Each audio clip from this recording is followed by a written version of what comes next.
Woo Hyo pun langsung berjalan menuju Nyonya Na dan memeluknya.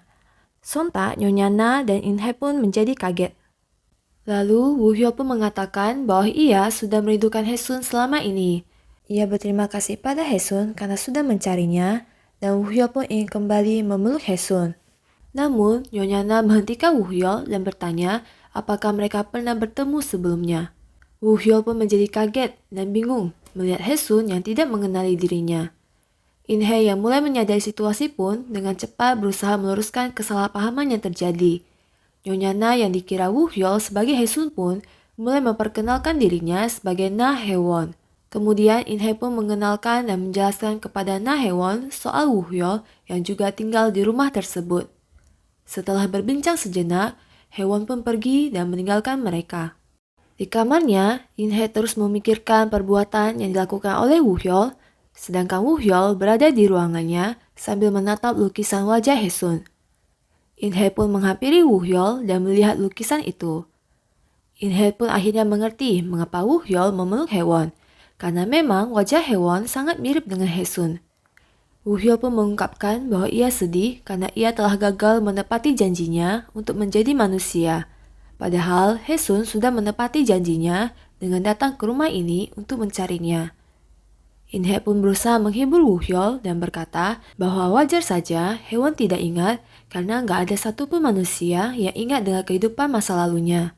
In Hye pun kemudian menasihati Woo Hyo untuk berpikir dari sisi Haewon dan tidak bertindak gegabah jika tidak ingin Haewon menjadi risih padanya. Keesokan paginya, di kedai Dongsop, Sang Hye mulai menyelidiki siapa pencuri yang telah mencuri emas Woo Hyo, dan kecurigaannya pun mengarah ke pelayan Ju. Namun seketika datanglah Woo Hyo yang memperingatkan Sang Hye untuk tidak berkata sembarangan soal pelayan Ju. Woo Hyo pun kemudian memberitahu kepada Sang Hye dan Dongsop soal pertemuannya dengan Na Haewon yang dia yakini sebagai reinkarnasi dari Haesun. Teman-temannya pun terkejut dan Woo Hyo bercerita kepada mereka soal kesedihannya karena telah gagal menjadi manusia, padahal Haesun sudah datang. Temannya pun berusaha menghibur dan menyuruh Woo Hyo untuk fokus saja pada In Hye, karena satu-satunya cara agar Woo Hyo bisa menjadi manusia adalah dengan menghisap darah In Hye. Malam pun tiba. Woo Hyo kembali ke rumah dan In Hye bertanya kemana saja Woo Hyo seharian ini. Woo Hyo pun dengan jujur berkata bahwa ia sedang banyak pikiran. In Hye pun menjadi khawatir dan menyuruh Woo Hyo untuk beristirahat. In Hye pun pergi ke toko daging untuk membeli darah lembu kesukaan Woo Hyo. Namun, ibu pemilik toko berbicara sinis kepada In Hye dan mengeluhkan In Hye yang pulang begitu saja tanpa laporan saat ronda kemarin.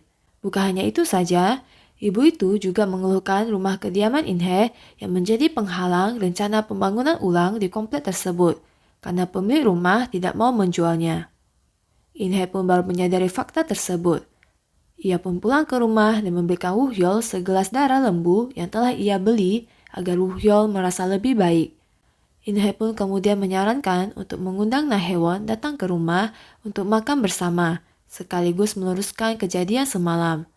Woo Hyo pun setuju, dan In Hye pun menasihatinya agar Woo Hyo mulai menganggap Nyonya Na sebagai Na Haewon dan bukan Haesun, agar Woo Hyo tidak merasa semakin sedih dan tidak membebani Haewon. Woo Hyo kemudian pergi ke atas atap dan datanglah bapak kucing. Woo Hyo kemudian menceritakan soal pertemuannya dengan Haesun dan segala hal yang membuat ia sedih dan bimbang. Bapak kucing pun memberi pesan kepada Woo Hyo untuk segera cepat bertindak karena kondisinya saat ini yang setengah vampir dan setengah manusia dapat membahayakan dirinya. Keesokan harinya, In Hye tampak sibuk memilih perabotan yang ia perlukan untuk penginapannya nanti. Woo Hyo yang memantau dari jauh pun merasa kasihan dengan In Hye yang tampak stres, dan ia pun segera menelpon Do-sik dan meminta Do-sik untuk membantu In Hye jika ia benar-benar ingin membantunya.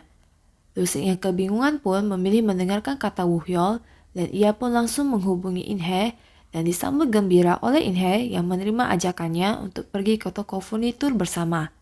Mereka pun mulai memilih dan berbelanja sejumlah furnitur yang dinilai cocok untuk konsep penginapan mereka. Usai berbelanja, mereka pun makan bersama dan berbincang sejenak mengenang kenangan masa lalu. Malamnya, Woo Hyul mengajak Sang Hye dan Dong Sop ke rumahnya. Sang Hye pun kemudian mulai melakukan penyelidikan untuk mencari tahu soal pelaku yang mencuri emas Woo Hyul. Saat mencari, Sang Hye menemukan sehelai kumis kucing. Setelah berdiskusi, mereka pun mencurigai bahwa si bapak kucing jadi-jadian itulah pelakunya. Namun, Woo Hyul tidak mempercayai itu dan Dong Sop juga tidak ingin mereka terlalu terburu-buru menyimpulkan. Sementara itu, Do-sik mengantarkan In-hye balik ke rumahnya. Di perjalanan, In-hye pun bertanya orang seperti apa Nyonya Na. Do-sik pun bercerita bahwa Nyonya Na adalah orang yang gigih dan akan melakukan apapun demi apa yang ia inginkan. Kemudian, In-hye pun mengundang Do-sik dan Nyonya Na untuk makan bersama dalam waktu dekat ini. Do-sik pun mengiyakan undangan In-hye dengan antusias. Usai tiba di rumah, In-hye pun dikejutkan dengan kehadiran Sang Hye dan Dong Sop. In-hye pun kemudian memarahi mereka bertiga dan terjadilah pertengkaran di antara mereka.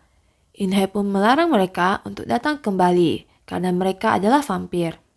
Setelah Sang Hye dan Dong Sop pergi, In-hye dan Woo Hyul berbincang sejenak dan In-hye memutuskan untuk menelepon dan mengundang Nyonya Na untuk makan bersama. Nyonya Na pun mengiyakan undangan In-hye dan In-hye pun mulai memberikan berbagai aturan pada Woo Hyul. In-hye melarangnya untuk berbicara, melakukan skinship, dan menatap Nyonya Na saat acara makan bersama nanti. In-hye tidak mau identitas Woo Hyul yang merupakan vampir terbongkar. Di sisi lain, Haewon dan Man-hwi sedang berada di sebuah pameran. Haewon tampak memikirkan sesuatu dan secara random ia meminta Man-hwi untuk memeluknya. Saat Man-hwi memeluknya, Haewon pun menyadari bahwa rasa pelukannya berbeda.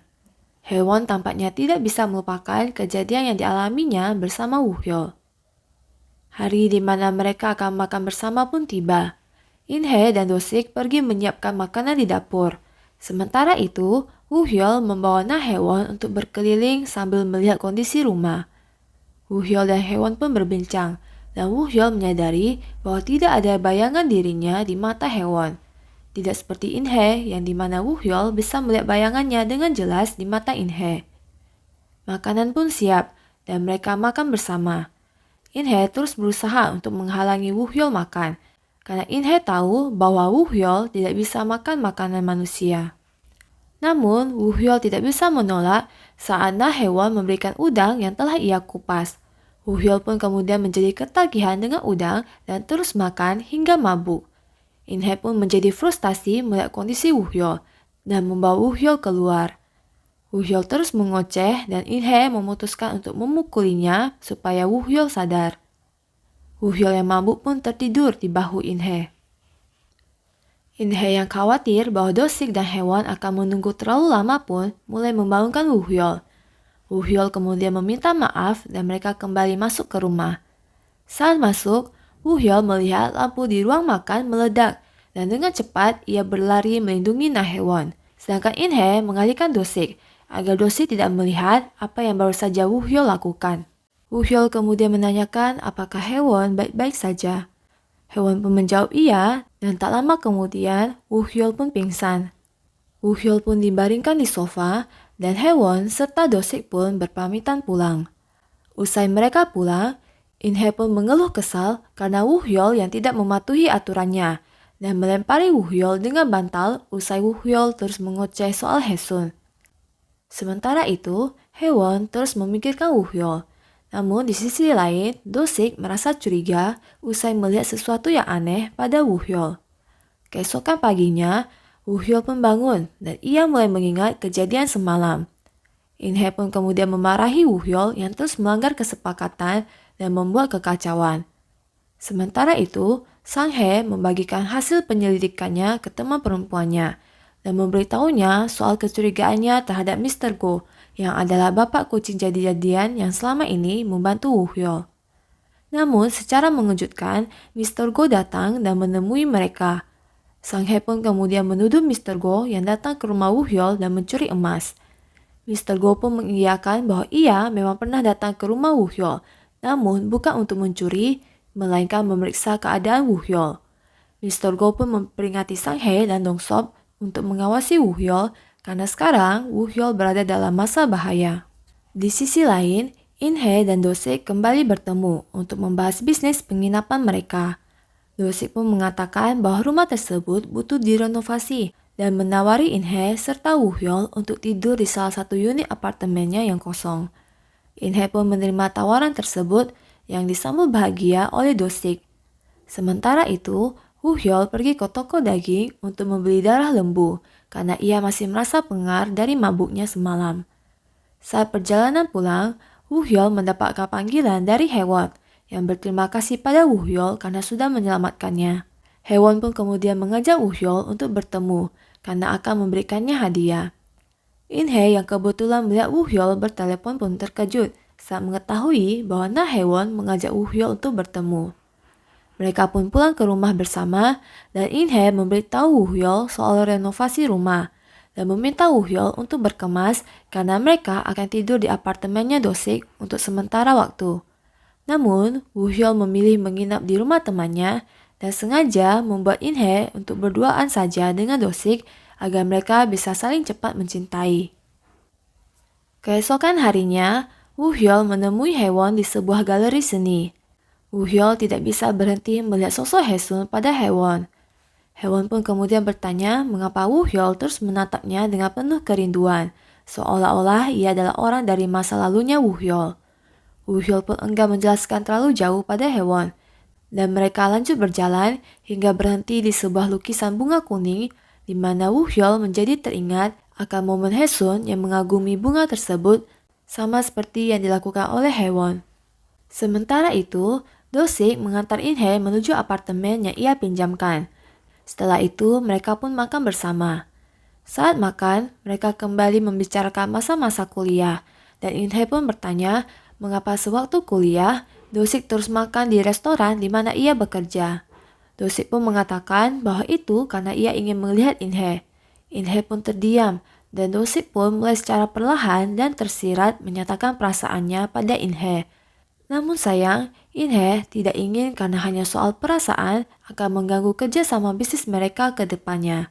In-hye pun mengatakan pada Do-sik bahwa ia hanya ingin fokus saja pada bisnis penginapan mereka agar bisnis ini ke depannya berhasil dan bisa membuat Do-sik dan Na Haewon merasa senang. Do-sik pun memahami maksud yang disampaikan oleh In-hye. Di sisi lain, Woo-hyul tidak bisa tidur. Ia terus memikirkan In-hye dan membayangkan bahwa kini In-hye dan Do-sik pasti menjadi semakin dekat. Tak lama kemudian, Woo-hyul menerima pesan dari In-hye yang menanyakan soal pertemuannya dengan Na Haewon. Karena tidak tahu cara membalas, Woo-hyul pun menelepon In-hye dan mereka pun mulai berbincang berbagai hal.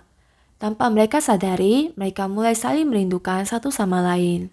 Esok harinya, mereka kembali ke rumah dan mereka dikejutkan dengan datangnya sebuah mobil yang rupanya merupakan hadiah dari Na Haewon untuk Woo-hyul sebagai ungkapan terima kasih. Beberapa waktu kemudian, kini penginapan yang mereka impikan pun berhasil terwujud. Di hari pertama pembukaan, mereka pun membagikan kue beras ke tetangga mereka.